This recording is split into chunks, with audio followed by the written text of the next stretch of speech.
Welcome to the State Department, everyone. Michelle, welcome. Let me just a few things at the top, and then I'll get obviously to your questions. So, as all of you have probably seen, the Secretary is today in Zurich and Davos, Switzerland. He met in Zurich with Russian Foreign Minister Sergei Lavrov, where they discussed Syria, Ukraine, as well as other issues of mutual concern.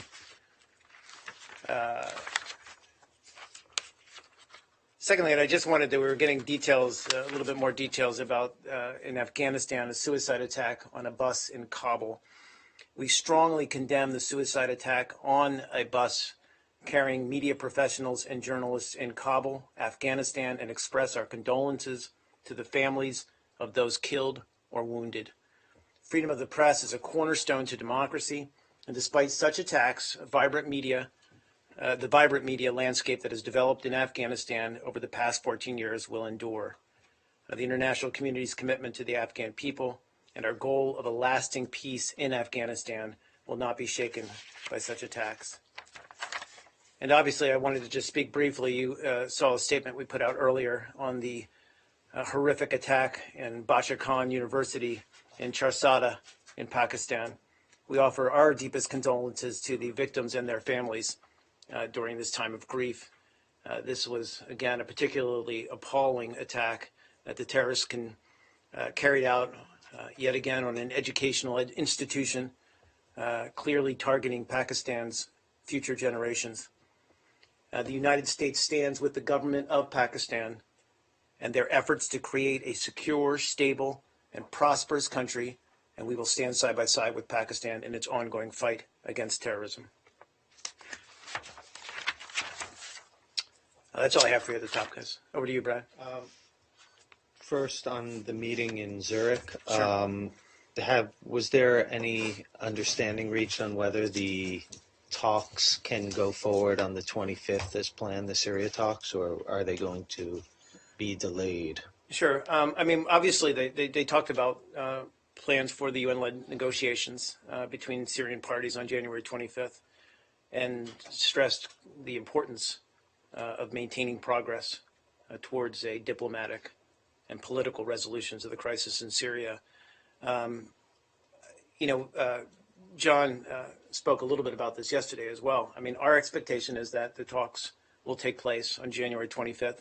Those are UN-led talks. It's really for the parties involved to reach agreement on who will participate in those talks.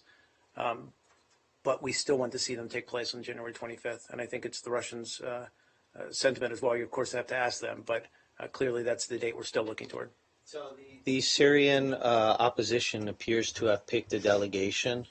I don't know if you saw that. Do you have any comment on the delegation that was announced?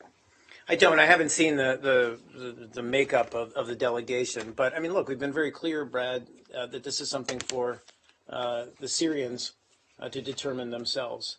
The makeup, the composition of the Syrian opposition. And if they've reached agreement, then that's something we would welcome. One of the names that was mentioned was, I think, Mohammed Aloush from Jaish, and this is a group that Russia and Syria's government has considered a terrorist group, but I guess you guys don't, and obviously the Syrian opposition doesn't. Did the Secretary and Foreign Minister Lavrov speak about his inclusion, or more broadly, the makeup of this delegation? I don't know today whether they spoke about it. I do know when Secretary was in Moscow before the holidays that they did talk about this, not specifically this group, but they did talk about reaching general consensus on the groups that are involved on either side of the equation, on either side of the talks going forward. That's something that needs to be worked out, obviously, within the ISSG, and acknowledging, frankly, that there's going to be clear differences of opinion on who should be involved in that. And then I just have one last one. Please go ahead, Brad. The delegation, it's for the Syrian opposition to decide, but does this delegation, now that they've picked it, have to be approved by either the UN Special Envoy, or the ISSG? That's a good question. I frankly, I'll take that question, whether for the purpose of these specific talks, whether that needs to be done or not. Issuing invitations. Correct. But so that would Correct. imply that And he gets to choose who. right. I would refer you invites. to de Mistura. I mean, this is, as we've said many times, a UN-led process. But obviously, the ISSG will have opinions. Again, these are all stakeholders from both sides of the conflict, and all of these parties bring their own concerns to the table in picking these groups or in deciding who's acceptable or not. What gives you that optimism that you can go ahead on the 25th? If there is this, I mean, do you have any information that the opposition and the government are ready to go to the No, table? I mean, I think, Leslie, I don't want to convey any sunshiny optimism, but I think we believe that the talks need to happen on schedule, September 25th.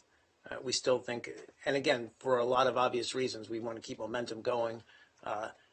Once these talks take place, that obviously sets in place a timetable for an ultimate political resolution to the conflict. So these things matter. These dates matter. So we want to see every effort made to adhere to them. Is Iran in that part of those talks, or don't you know? In part of what talks in terms of On this for January 25th, I mean, no, is this... I mean, the January 25th is de Mistura, UN-led process, the regime as well as the Syrian opposition. Now, the broader context, and that speaks to Brad's question, is the ISSG, and Iran is obviously a part of that. Okay. Please. Mr. Follow-up on the delegation and on Mr. Alouche in particular. He is someone that the Saudis are insisting on, isn't he? I mean, Again, I don't want to speak to, I'm not going to parse or speak to who the Saudis want on board or I'm not. not asking you to parse. No, or speak, but isn't that what, if the talks are going to be postponed or pushed, for another date, isn't that one of the reasons that the Saudis are insisting on who represents the opposition? Again, Said, I'm not going to speak to who wants who in there. I mean, other than our own beliefs on this, but what's important is that they reach consensus, all of the members of the ISSG. Do you have any kind of, are you classifying Jaish al-Islam as does it fall under the terrorist groups or the terrorist list? It's not, as far as I know, an FTO. It's not a foreign designated terrorist organization. And how do you determine this? How do you determine it? What kind of criteria you An have FTO to say that this al-Nusra is the Jaish al-Islam that basically does the same thing? Sure. I mean, I can get you a detailed answer to that, but ultimately, it's a long process. Involves many months of research and evidence. It's not something we can do certainly from one day to the next. On term, The Jordanian terror list, not the FTO. I FTL. apologize. I'm so sorry. I thought you were talking about. I'm sorry. Yeah. Sorry. Thanks, Brad, for clarifying. I thought you were talking about foreign terrorist organizations. That designation. Again, I think that's all a matter of discussion ongoing. The Jordanians have taken the lead on that particular aspect of this process. I'll let them speak to how that's being determined. All stakeholders within the ISSG have their own lists, if you will, or their own considerations in determining who these groups are. And that's all, of course, being weighed and with the goal of reaching some kind of consensus. Please. My name is Nazira Azim Karimi. I'm correspondent for Ariana Television Network from Afghanistan. I'm from Afghanistan. I feel very sorry for the journalist that has been killed today. I'm so sorry. Can we just finish? I promise I'll get to you right away. We just want to finish. We usually finish with one issue and then move to the next. I apologize. Go ahead, Michelle. Yeah, Mark, the Syrian opposition has said that they won't attend Geneva talks on the 25th if the opposition will be represented by a third party. Who will solve this problem? Has the secretary talked to Minister Lavrov about this and they solved this issue to make the opposition attend the talks or the negotiations? You're talking about, I'm sorry, specifically... The third party, that means the list that Russia represented. Again, I don't have any specific response to that. I mean, again, this is something that is being worked in several different channels. Clearly, within the UN processes. They're trying to reach consensus. They're working with the Syrian opposition. I'd refer to the Syrian opposition to talk about their own requirements for participating in the Geneva talks. Again, our expectation is that we can move forward for the 25th. Who will decide at the end of the day who will represent the opposition?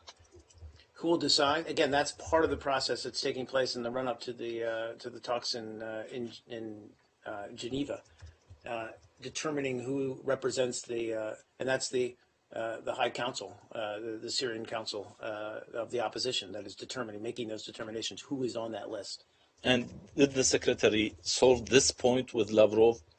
Because they have a list, and the opposition is against this list of Well, I'm not going to get into that level of detail in their conversation today. I mean, they obviously spoke about in detail about Syria and about the process and about the UN-led negotiations between the Syrian parties and the importance of keeping that process on track. But I don't have any more granularity to share with you. Thanks. Can we go to Afghanistan? Sure. Yeah, as you mentioned about Afghanistan and especially today's attack, in currently time, the peace talk process going on, and people, expert, and we all are very, hopeful, and we are very optimistic about it. And the other side is kind of activity from the Taliban or any other insurgency increased. What do you think? You're still optimistic about the peace process, which is now continue in Afghanistan? Well, what do we think? We have long said that we believe in an Afghan-led, Afghan-owned peace process. Ultimately, we think that that's the way forward for Afghanistan. So we support any efforts in that regard. It cannot be deterred by ongoing violence by those who seek to continue the conflict or to even increase the conflict there. We stand by with our support for the Afghan government in its efforts to initiate or keep these talks ongoing. Not that violence anywhere in the country is acceptable, but does the U.S. consider it worrisome that the Taliban was able to carry out such an attack in the heart of Kabul? Raz, it's a fair question. As we've seen elsewhere in, the capitals of Western Europe and elsewhere in the world, terrorists can carry out horrible, terrible attacks on civilians, on innocent citizens, really anywhere if they're so committed. Everyone exercises, or all governments exercise vigilance against these kinds of attacks. But if it can happen in Paris, if it can happen in New York, it can happen in Kabul. Consider the fact that the U.S. has spent billions upon billions of dollars in training Afghan security forces, basically standing up new institutions to prevent this kind of violence, and is also providing training to try to help them retake provinces, particularly in the south and in the far east. What is the U.S., to put it crassly, getting in return for its investment if something like this, in a place that people would assume they could have some relative level of safety, aren't even safe? Sure. Look, my response to that is we continue to have confidence in Afghan security forces that they are continuing to develop the capabilities and the capacity to secure the country against this persistent insurgent threat. But returning to this woman's question about the peace process, that's where we feel going forward is where efforts also need to be exerted. We agree that the best way to ensure a lasting peace and security in Afghanistan is through such an Afghan-led and Afghan-owned peace process. Yeah. Iran's fine. Yeah, just some questions around this visa waiver program. Sure. As you probably know, a BBC journalist from the BBC Persian was turned back at the airport in London saying that she couldn't fly to America because she didn't have a visa. Right. So I'm aware of the reports. Yeah, well, it's true.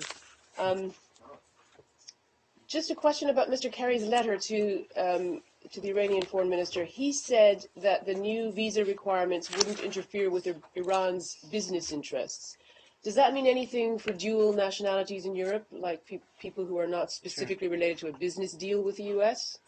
Well, speaking specifically to the case that you just raised, we are, as you mentioned, conducting a phased implementation of the new visa waiver program legislation. Certain ESTA applications have been referred to a review process based on the enactment of the new law. But the U.S. government has not yet begun denying any of these applications. So, we'll have more to say on the implementation of the new visa waiver program changes soon. But with regard to this case, I don't know. What's But that? she was denied. Yeah, I mean, I can't speak specifically in great detail to this case as these kinds of records are confidential. I just, Was she unlucky? Did she hit the first phase? we don't believe so. It hasn't been, these changes haven't been implemented yet. I'm aware that the embassy in London is looking into the case, but I can't really speak to it in any greater detail than that. Please go ahead. Yeah, I mean, there's an issue of Iranians in third countries that don't want to necessarily consider themselves Iranian anymore because they've left long ago. They'd revoke their citizenship if they could, but it's too complicated legally, sorry. So how does that apply? How does the U.S. see these types of citizens? They're still dual nationals, or they're still going to get hit by these visa problems? I don't want to get out in front of these new changes that haven't been publicly rolled out, frankly, yet. I can say the Department of Homeland Security is working with Department of State, obviously, on to assess implementation of the new provisions of the visa waiver program under the law that Congress recently passed. I think it was mid-December. And we're going to announce how these changes affect travelers to the United States from visa waiver program countries as soon as that information is available. So we're still, I don't want to get out ahead of that. And just to clarify, did you say that she hadn't been hit by the phased implementation? This wasn't related to the implementation. Those have not yet begun. So it was a confusion, maybe? I said the embassy in London is looking into the case as far as I'm aware. So I don't have any more details to share. To hammer it home, if she was denied entry to the travel to the United States, it was not because of the new visa waiver law. Again, restricted as I am about speaking to specific cases, I'm not asking, it's my understanding, broadly speaking, that no, none of those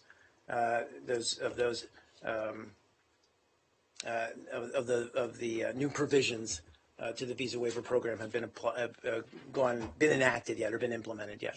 Should travelers, British travelers or European travelers with family ties or dual citizenship to countries that are currently under suspicion, contact U.S. authorities before traveling, even though they were traditionally? That's a good question, Dave. It's a good question. So again, without getting ahead of what's going to be a public rollout very soon, of course, we'll make every effort to provide accurate information to those travelers who might be affected by these changes to the visa waiver program. And who might be affected?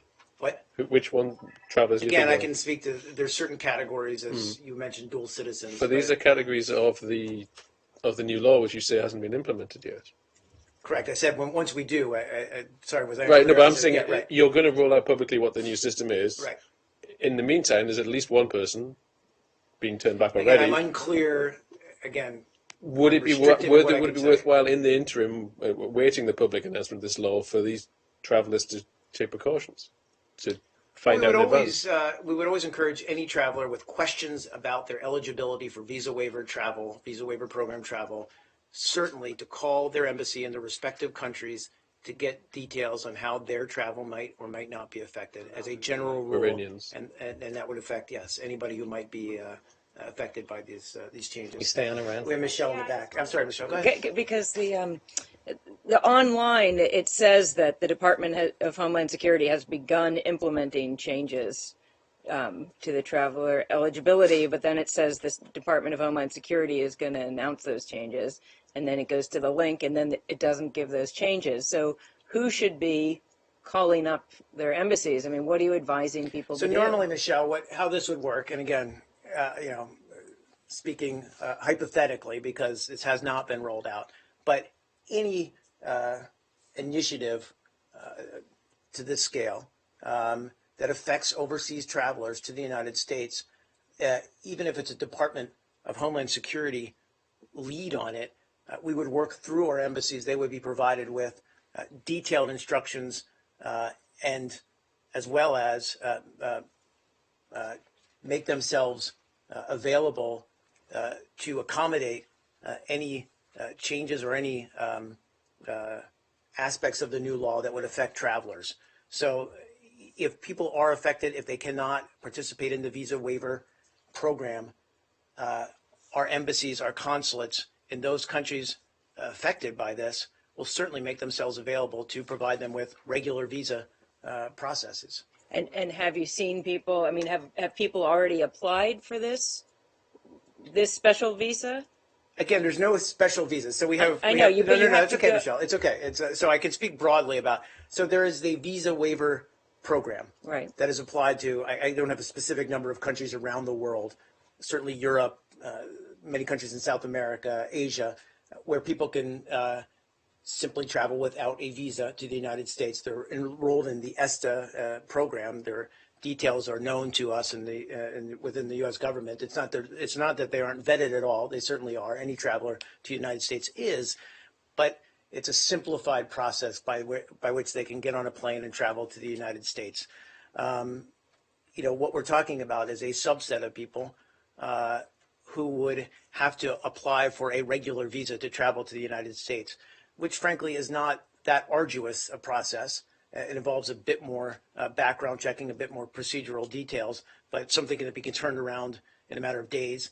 And so my point is, there's no new special visa. There would be, as this, Apply for a visa. they might have to, certain categories of travelers, sorry, Michelle, I'm not trying to, certain categories of travelers may have to apply, who are affected by these changes, may have to apply for a regular visa. And our consulates and embassies will be at the ready to accommodate them. So have you seen an uptick since your announcement went out saying that you've begun implementing this? No, I don't have. I mean, we haven't publicly rolled out the announcement. Certainly, it was there was a when the law was passed on December 15th, there was some media coverage of that. I think it was December 15th. But we haven't actually enacted the new law yet. That's what we're looking at doing in the near term, in the short term. What does phased implementation mean?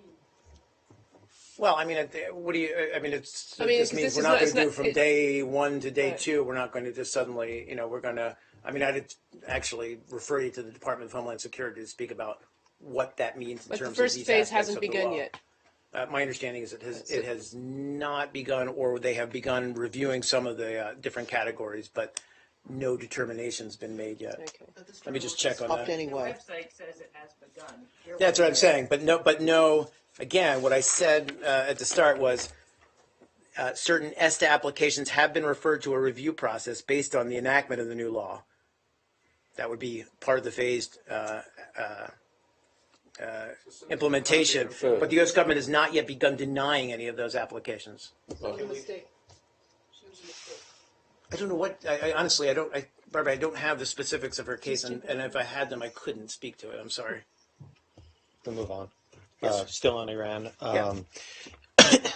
So, Foreign Minister Zarif did the Davos version of the full Ginsburg today, telling everyone that the ballistic missile sanctions represented America's addiction to coercion.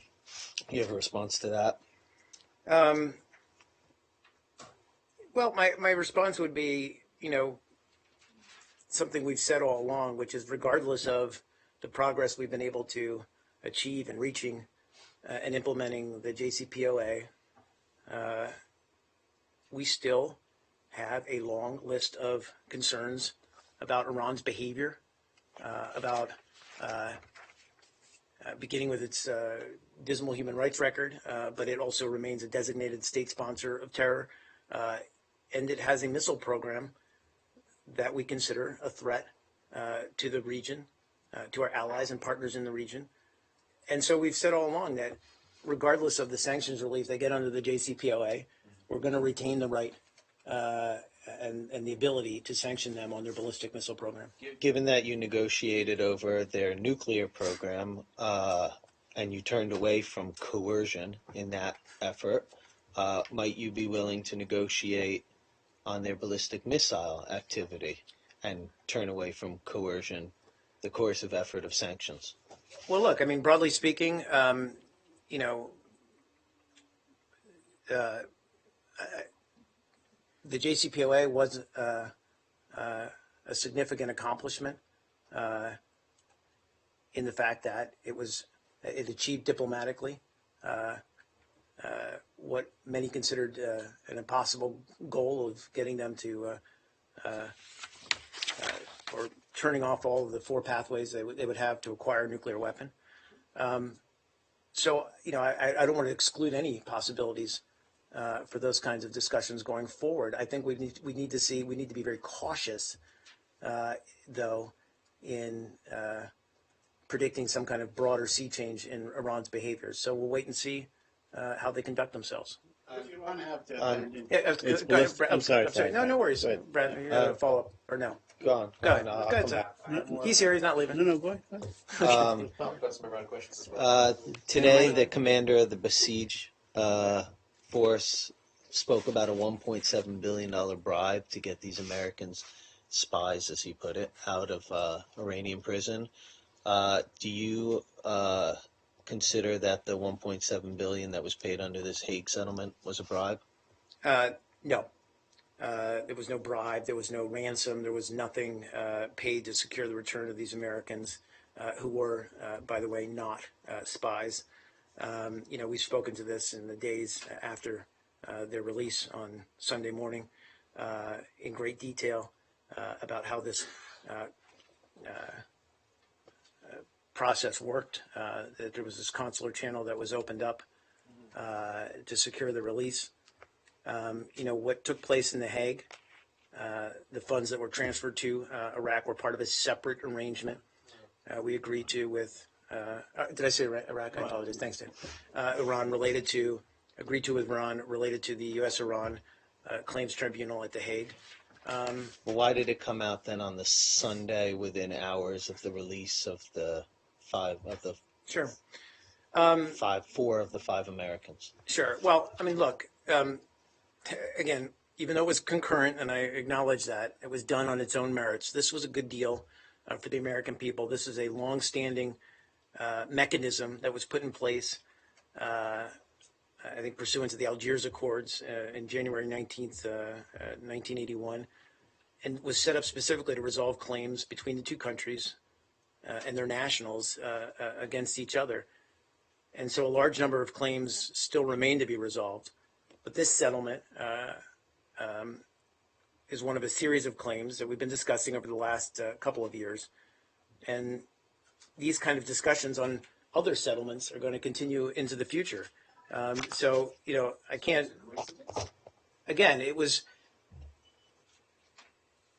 so the issue of settling these claims has been raised a number of times in a number of different channels over the years, including anytime in the previous 20 years, but including most anytime recently in the next 20 years. No, but including most recently in the consular dialogue, it was raised. So it was raised in the consular dialogue. That's what I just said. Right. But the timing was not tied to the release of our detainees, our citizens in Iran. And again, it's worth, so sorry, Brad, just to say, I mean, it's also worth mentioning that, and the Secretary's said this many times since Sunday, that this is, and including in his statement, this was a very good deal for the American people that we believe saved the American taxpayer a lot of money. So my question was why. My question was why was you think it you on would have Sunday? gotten these guys Okay, back guys, hold on, without? Okay, I just wanted to answer No, my I question. I'll go to I you should next, be buddy. quiet. I'll wait another 45 minutes. To speak. Okay, Brad, quickly, and then let's go. Why was it announced Sunday? Why Sunday? You said it was concurrent, but that doesn't explain why it was concurrent.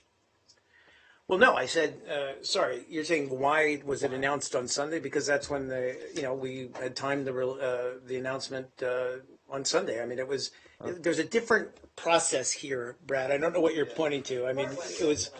The court wasn't open on Sunday. I understand that, but we timed the announcement to take place on the day after implementation day. We did so, but this process was not part of any grand deal or strategy to get our citizens free. That's all. I raised it during the talks over the swap. I'm going to go to. Yeah, hi. So I guess my question was, do you feel you would have gotten them back without this payment? I mean, do you expect us to believe that the exchange would have happened without this payment? Again, this settlement and the Hague trust fund or a tribunal, rather, not tribunal, the U.S.-Iran claims tribunal, rather, is a separate process, a separate institution altogether that is specifically set up to resolve these claims. That there was progress made and a deal to be had in this track was, as I just acknowledged, linked to some of the discussions we had in the consular channel. But it was in no way a give and take or rather a compensation for them to get the release of these Americans. So why was it discussed at all in the consular channel if these were two separate issues that the two countries Again, were they've trying been to resolve? raised, these kinds of issues have been raised over the years outside of regular channels. That's what happens in some of these negotiations. That's part of the process that takes place. And, when our lawyers looked at the deal, we found that it was in the interest of the American taxpayers to take it. We change topics. Can you provide any context to the other claims or settlements or what their worth might be that are remaining? Sure. Hold on, let me dig through this.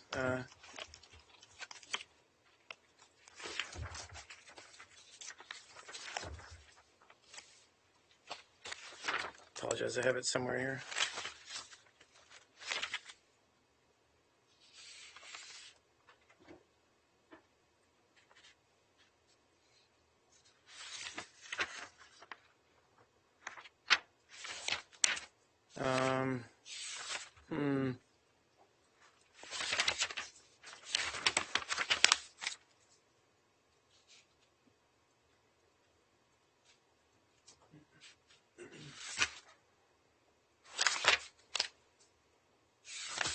Apologize. I will get you more. Can I access one more on this? Yeah, sure. Sorry, I'm just trying to figure this out. There are a lot of them.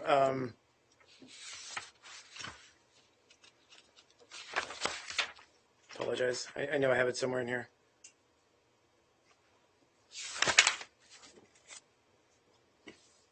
So there remain some large claims pending before the tribunal, which include Iran's contract claims arising under the former military sales program. And that, in and of itself, that program included, or that case or claim included over 1,000 separate contracts between Iran and the United States. And so this partial settlement regarding the trust fund was part of that case. Iran also has claims for the alleged U.S. failure to transfer property that was blocked following the 1979 hostage crisis, the return of the former Shah's assets, and return of Iran's diplomatic property. And the U.S. is mounted aggressive defenses to these claims. And we also have counterclaims against Iran arising out of the FMS program, this foreign military sales program, and are seeking damages against Iran. So all of this is still being adjudicated, but that's just a taste of some of there's a lot of them, frankly, and a lot of them that have been resolved over the years since 1979, or since 1981, I guess. And two parallel, entirely separate processes. Was it a mistake to announce it at the weekend and allow this Iranian general to misportray it as a ransom? A presentational mistake. Well, again, although it was concurrent, the settlement of the Hague No, I'm not disputing that trust anymore. fund was done on its own merits. I'm not going to speak to whether the timing was a mistake. Because the Iranians now say that you've bought your prisoners back. They've been given the opportunity to say that by your transfer of $1.7 billion. But look, there's no question, frankly, that the settlement was in our U.S. interests, national interests, and the timing was critical because, given that there's hearings on these claims ongoing, and that are being considered by the tribunal, that we move as quickly as possible to settle them.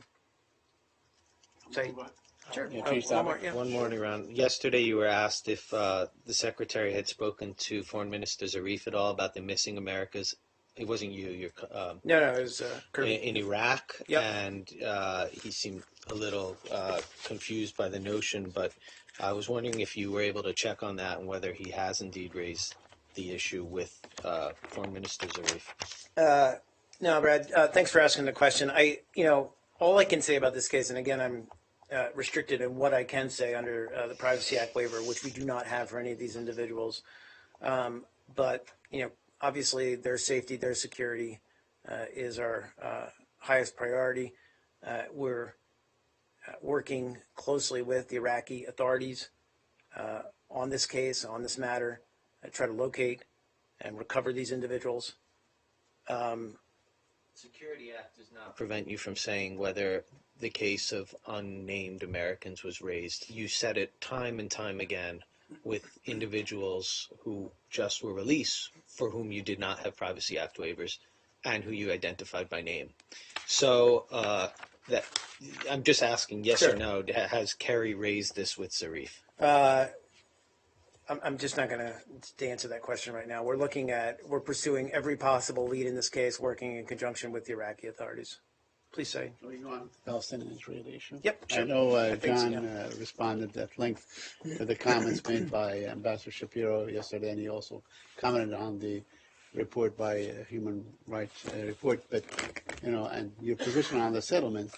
But the Israelis today announced the expansion of settlements, about 1,000 to about 300 acres and so on.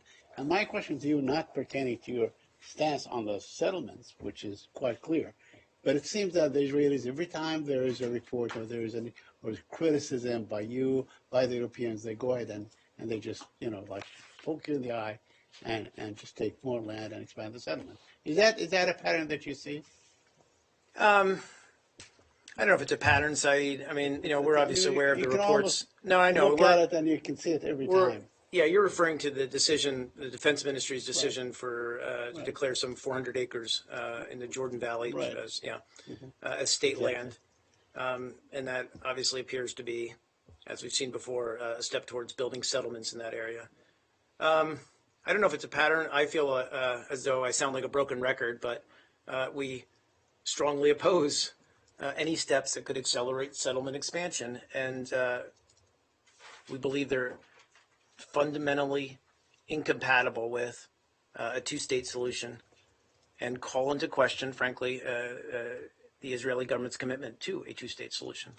I understand, but and you said yourself that you may sound like a broken record and so on. How can you break that pattern? That you move from just saying statements from behind the podium or by the secretary himself into some sort of action that can really bring some results, that can pressure the Israelis to stop or to end this, the rampant settlement. Sure. Expansion. I mean, sorry, I mean to cut you off. I mean, ultimately, Secretary, as we've said, remains engaged, speaks to Prime Minister Netanyahu frequently.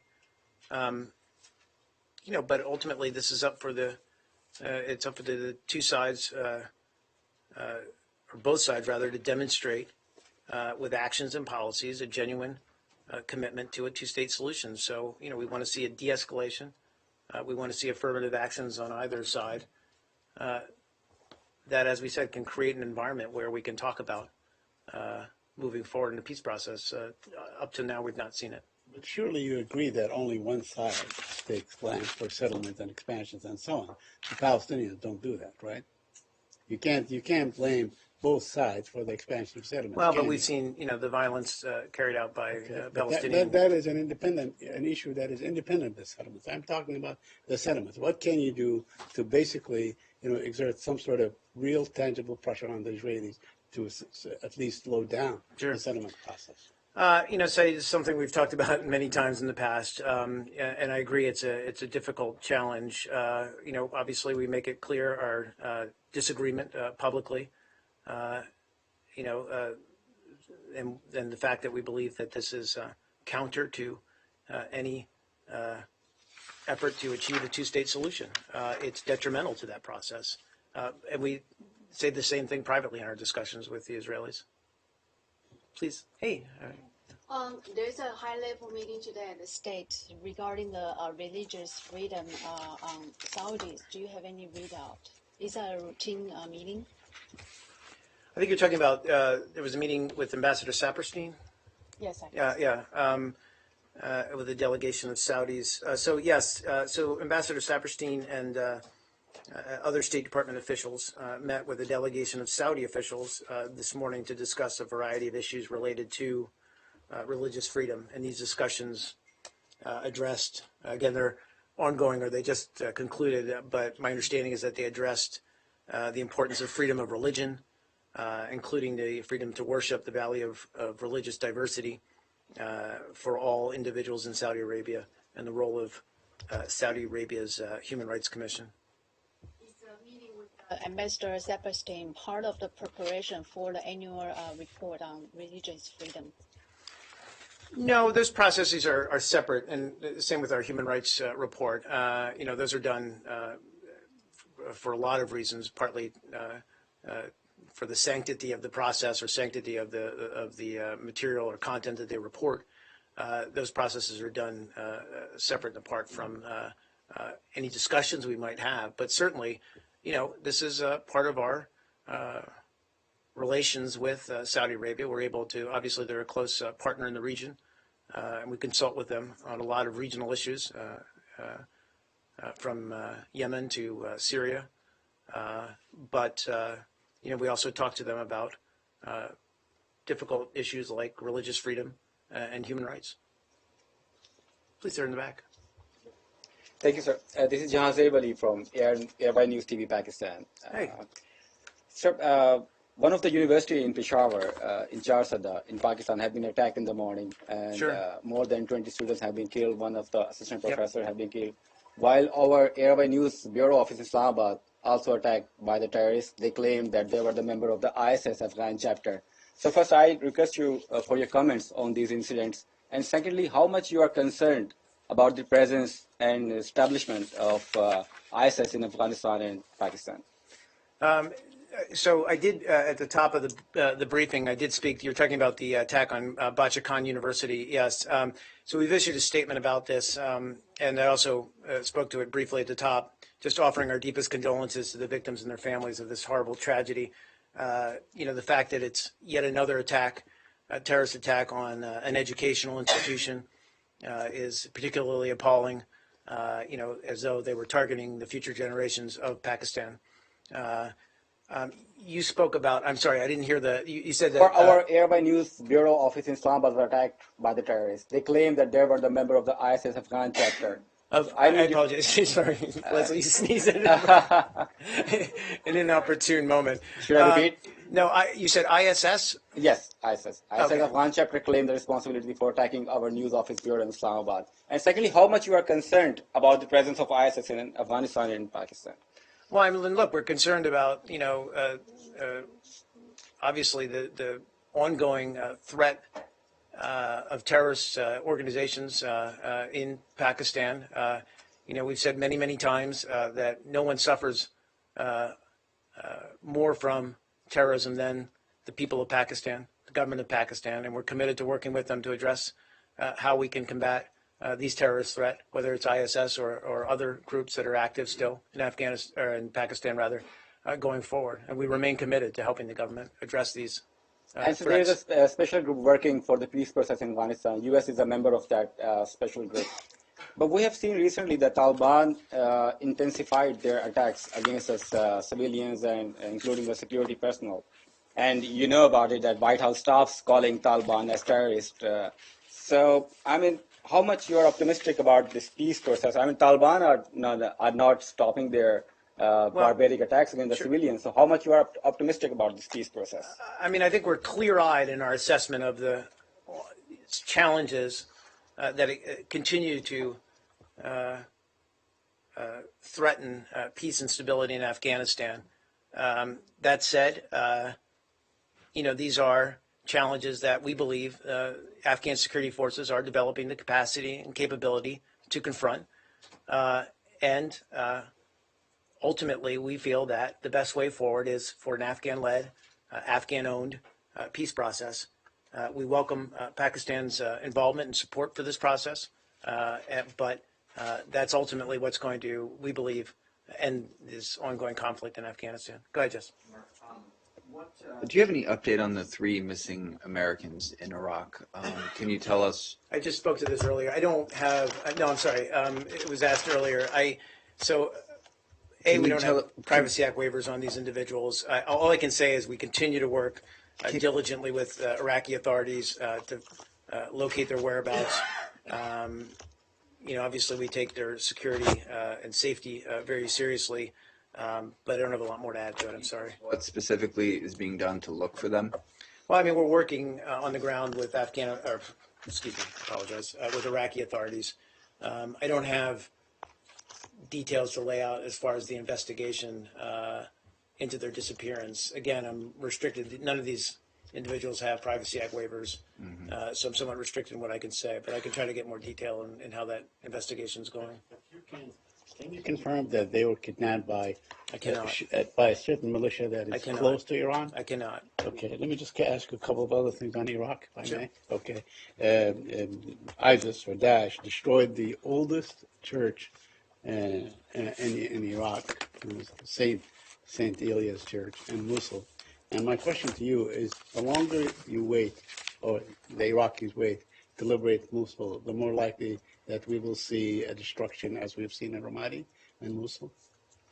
Well, look, I mean, first of all, I'm aware of these reports. We are aware of these reports. You mentioned it's one of Iraq's greatest historical and religious sites. It's very disturbing. It's unfortunately not new. They've done this elsewhere. They continue to carry out these kind of depraved acts, and it really symbolizes or exemplifies their bankrupt ideology. And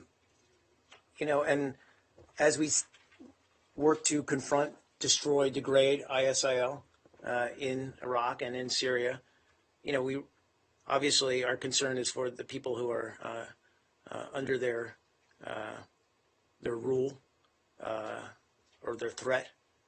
But we also recognize the need to preserve Iraq's cultural and religious heritage. It's a critical step, really, to preserving civil society and enabling reconstruction and reconciliation. So it's important. This stuff matters deeply. And so we obviously condemn in the strongest possible terms the destruction of this monastery. As to next steps in confronting ISIL, that's really a question I would just refer to you. I mean, we're working in conjunction with the Iraqi military, but it's ultimately, this is a fight that they are in charge of, they're leading, and they're having success. We've seen that in recent months in degrading ISIL. But as to next steps and the urgency of that, of course there's an urgency in taking back all the territory seized by ISIL. But you are leading the training and equipping. And, sure. The Iraqi. I mean, we're doing a number of things in Iraq. And in fact, today, I think it was today, Secretary Ashton Carter said that they are also looking for Arab countries to participate in the training and equipping and so on. But you talked about the urgency of the situation. I mean, we remember as far back as last spring when they were talking about liberating Mosul and so on. Right. But the longer you wait, it seems that the longer that the ISIS can also establish roots in the ground. Well, I mean, I would argue the opposite. I mean, with a systematic and steady approach that the Iraqi forces, again, with our assistance and with other members of the coalition's assistance, have been making against ISIL, they've been losing ground, they've been losing territory, and we're going to keep applying pressure. That's something we've talked about, but you can't let. I mean, there's just an urgency overall. Certainly, cultural preservation is part of it. The preservation of historical sites is part of it, but it's also, as I said, the constant threat that these innocent civilians under their rule or under their brutal dictatorship are suffering. That also lends urgency to our mission. Mirror image of that story around Mosul. Overnight, Amnesty International announced a report saying that the KRG Peshmerga, your allies in this fight against ISIS, have begun cleansing Sunni Arab villages that they've recaptured from ISIS, but now they're driving out civilians. There's satellite imagery in the report showing destroyed buildings and large areas, maybe thousands of houses destroyed by your allies. Yeah, no, we're aware of the report, David, and obviously take it very seriously. We're looking at its allegations and contents, I can't comment at this point on any of the particular claims, except to say that as government forces liberate territory from ISIL throughout Iraq, there must be security for all civilians to prevent the actions of those who would take advantage of the conflict to commit crimes or engage in any way in vendettas. Please. On the same incident this morning that any questions about whether this would affect the U.S.'s relationship with the government in Kurdistan, that's a question for you guys. Could you anticipate that there will be conversations with President Talabani about what KRG forces have been doing? I mean, I can anticipate that, we have a relationship with the government in Kurdistan that we can talk about these issues. And these are ongoing concerns and issues that we've talked about, not just with respect to Kurdish forces, but throughout Iraq.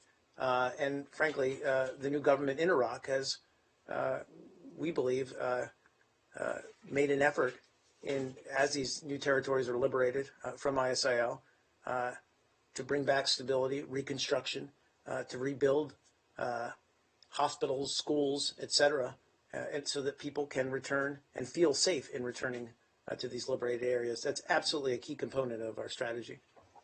Yeah, I'm sorry, go ahead. Thank you. Do you have any reaction to Vice President Biden's remarks this morning at the World Economic Forum in Davos in support of LGBT rights overseas? He made some pretty strong statements in support of that issue. Have you seen those comments and any reaction to them if you have? I mean, I've seen his comments, and certainly, as we say many times, we believe that LGBTI rights are human rights. It's a fundamental core part of our overall human rights program or initiatives around the world. And it's important to us as we move forward that we protect the rights of all people around the world and advocate for those rights. And wherever they're threatened, speak out against it. Vice President Biden specifically said that every time he or President Obama meets a leader of a country that doesn't respect rights, that's part of the agenda. Is it safe to say that when Secretary Kerry meets Foreign Minister Lavrov or Foreign Minister Zarif, that their own country's LGBT records come up? I don't know in every specific case, but certainly in They say every time. Okay, I just can't categorically, because I'm not Secretary Kerry, I'm not in every meeting, but I can say that certainly he raises human rights, LGBTI rights as needed with leaders around the world. Is it needed with King Salman? I think it's needed in a lot of countries. Just a quick one on Syria. Please. The de Mistura, the UN envoy, has just been reported as saying that it's possible the talks will not happen on the 25th, and he'll only know on the 24th if it's possible to hold them. I appreciate you probably haven't seen those comments, but how much of a concern would that be, given what you were saying earlier about the importance of the timetable and getting the whole process kick-started? And certainly, as we've said many times about many different issues, deadlines matter. But that said, if it slips 1 or 2 days, that's not the end of the world either. We recognize, let me put it this way, we recognize that this is a difficult process. It has been a difficult process. It will continue to be a difficult process going forward, but we have to keep the pressure on, and we have to keep moving forward. Sure. Thailand? Yeah, in Bangkok, a student activist named John Yu was picked up on the streets by people dressed at least as soldiers. Do you have any reaction to this? I've seen reports. I just can't. I don't have enough details to comment on the specific case. Can you look into Other it? than to say, no, I'd just say other than we remain concerned by continued limitations on human rights and fundamental freedoms in Thailand, including undue restrictions on freedom of expression and peaceful assembly, and would urge the Thai government to ensure full respect for freedom of expression and other human rights and fundamental freedoms. As to the specific case, as we get more details, we'll comment. Please, sir. Yeah, right. I'll go back to Amnesty. Last October, Amnesty again released Thanks. a statement on Syrian Kurds PYD. Amnesty was saying that PYD forcing Arabs to leave their villages that liberated from Daesh, from ISIL. And that time I remember State Department was said that they are looking into the case. I was wondering if you came on any conclusion, as you just mentioned for the recent Amnesty report, that you are very concerned. I mean, look, Amnesty International is a respected human rights organization. Any report that they issue is obviously taken seriously by the Department of State. I do remember the report. I don't know if we ever commented on the contents of it, other than to say we are always concerned by allegations of human rights abuses or allegations that the security and safety of individuals who want to either return to liberated lands or who are there when these places are liberated is of the utmost concern to us. If only that it's part of a successful liberation of either of Syria or of Iraq. You've got to have, we've talked about this many times, we have a refugee crisis from that region. What's the ultimate solution to that refugee crisis? That these families can return to Syria and Iraq and elsewhere where they've fled. So you've got to create the environment to which they can return to. It's a key part of any long-term resolution. Please, sir. Last week, the Intelligence Community Inspector General Charles McCullough sent an unclassified letter to the Senate Intelligence and Foreign Relations Committee Chairman. He also sent a carbon copy to the Inspector General of the State Department. The letter dealt with the classification determination for former Secretary Clinton's emails. I just want to read you part of what the Inspector General wrote because it deals with the State Department. He said, quote, "To date, I have received 2 sworn declarations from one IC element. These declarations cover several dozen emails containing classified information." By the way, this letter was posted as a PDF by the New York Times. "Classified information determined by the IC element to be at the confidential, secret, and top secret SAP levels. According to the declarant, these documents contain information derived from classified IC element sources. Due to the presence of top secret SAP information, I provided these declarations under separate cover to the Intelligence Oversight Committees in the Senate and House leadership. The IC element is coordinating with state to determine how these documents should be properly treated in the FOIA litigation," unquote. Does the State Department in any way contest the accuracy of Inspector General McCullough's letter? So you're talking about the ICIG.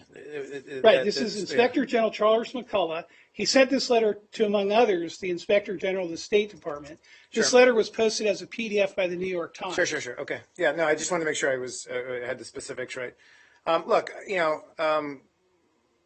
a couple points to make.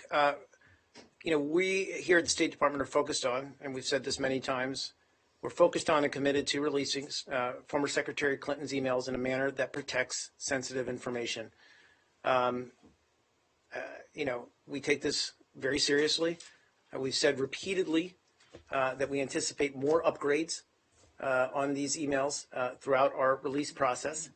But that process is still ongoing. That FOIA review process is still ongoing.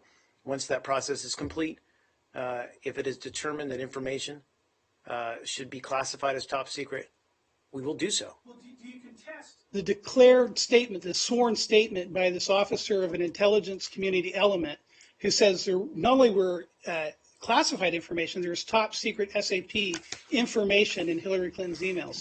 Does the State Department contest that sworn declaration? Again, I don't want to speak to allegations that the ICIG are making. There are I'm not facts. Look, I'm not saying that. All I'm saying is it's not for me from a public podium to question the findings that they may have. We've also said for some time now that, while our role is going through these emails ultimately for public release, redacting or upgrading or classifying them as necessary for public release. Sorry, let me finish. That there are concurrently investigations looking into other aspects of these emails. And I'm not going to speak to those investigations or those processes. I just can't. The State Department does not contest the accuracy of the Inspector General's letter. The State Department is saying there isn't something in there they disagree with.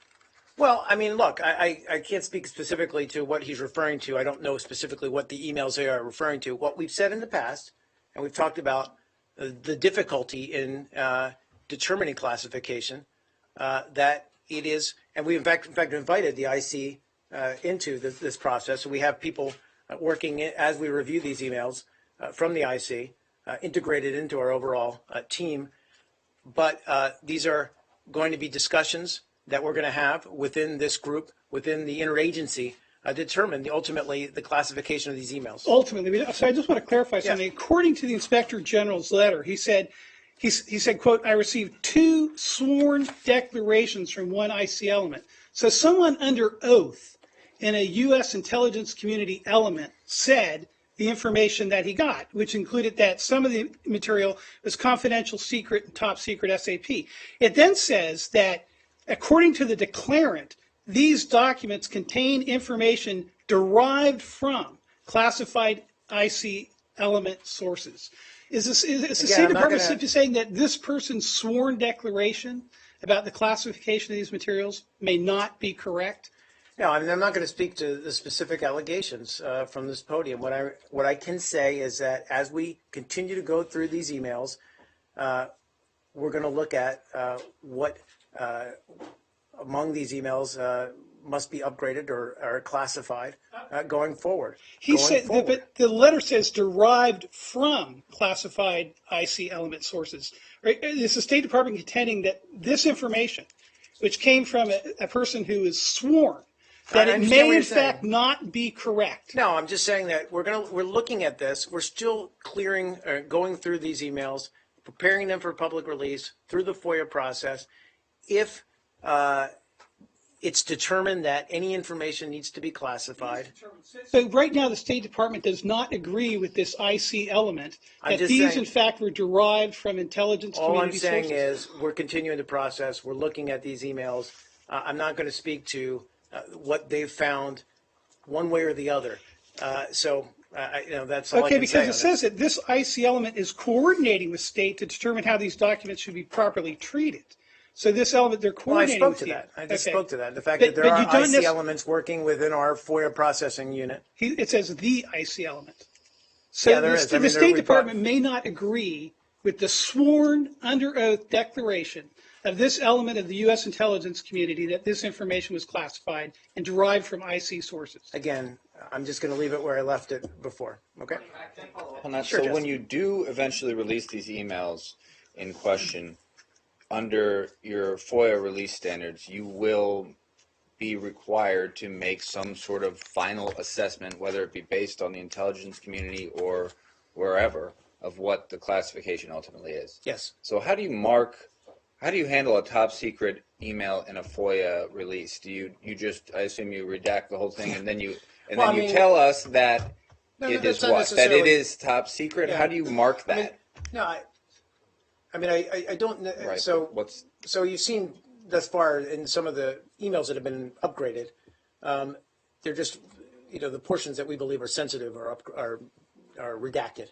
I don't know specifically. I can't speak to the specific emails saying whether it's going to be the entire thing would be redacted or whether we would just withhold the entire. Well, we're right to because this is classified, or because it's top secret, or is it just say? I think we always acknowledge but the level that it's moved to. The level that it's moved to. Yeah. And thus far, that's correct. I'll let you know, but I think we have. Thus far, nothing of that level has been released in any of the public tranches. No, tranches, not that I'm right? aware of. No, saving those for last. See that. All right, guys. Can I get one more clarification on that? Sure. But that you still maintain that none of the emails that have been released so far were had contained classified material at the time that they were sent. They were all upgraded after the fact. Of the ones that have been released, that's correct, yeah. Yeah, thanks, guys.